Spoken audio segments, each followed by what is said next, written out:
getting started with Google Plus and also managing your online identity.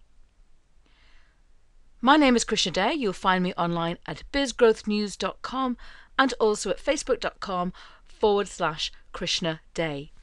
If you've received an invitation to join Google Plus, I just wanted to take you through a few things to consider, particularly in terms of managing your own online identity.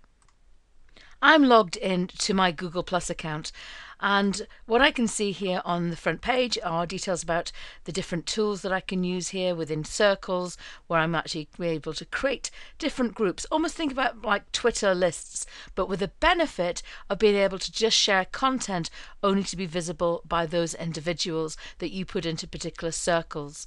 Hangouts are a way that you actually can have place for people to come in and chat, and also then Sparks for actually sharing constantly little tips. You can find videos there about them. Scroll on down, and actually one of the things that you'll find here is it'll give you information about completing your profile. That's really important time for you to spend looking at your Google profile, particularly in terms of deciding what you want to be seen by other people in terms of Google search results. Now you can see this is a field trial, and therefore not everybody will have been able to get access to Google Plus at the moment. One of the things I particularly like though is the fact that at the bottom right of the screen when I'm logged in, I actually can send feedback, and I know that that's been responded to pretty fast, as I've seen over the last few days. But let's look at actually building up your communities with Circles. Here I'm looking at David Meerman Scott, who's somebody who I know and have collaborated with. You may have read his books, including The New Rules of Marketing and PR. Highly recommended in terms of getting you navigated around social media and social networking. On the right, which you can't just see, it's just off my video here, I actually can see that I've added him to my US contacts. On his screen here, on his profile, I can see who we've got in common, who's in his circles, and also who else has added him to different groups as well. So I have created various groups within Google Plus, and I've really done that by a geography area. So I've actually got people in my island contacts, UK, US, Australia and Asian contacts. What that means is that if I actually then click, for example, to the US contacts, I'm going to see all of the content that is being shared by people in that particular stream. If I look at the content, here for example there's a piece of content from Danny Sullivan of Search Engine Land.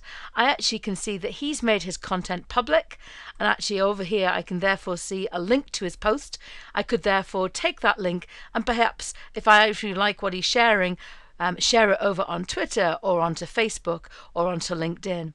I can also mute the post if I don't want to see any more conversation about it, and then also I can do things like report and block the person. Obviously I'm not going to do that here as he's sharing great content.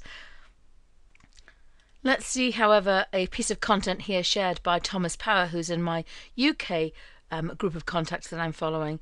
He's actually made his content here only shared to a particular group of people.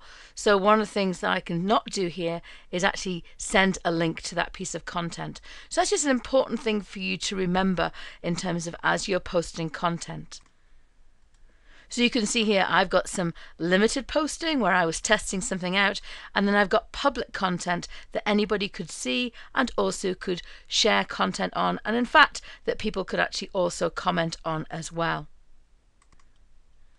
One thing to note is over on the right hand side I actually get an opportunity to edit the post, to delete it, to link to it, to remove it, and also disable comments. So if there's been a lot of comments going on and I want to now close it, then I actually can do so there as well. So just remember, in the context of privacy, as you're writing your update, if you're sharing photographs, video, your location, or in fact any links, make sure when you add your circles you can then decide who you want to have access to your content, in terms of if you don't want everybody to see it and if you don't want everybody to see your links that you're sharing. Do come on over and leave me your thoughts and your workarounds and tips for using Google Plus over at facebook.com/Krishna Day.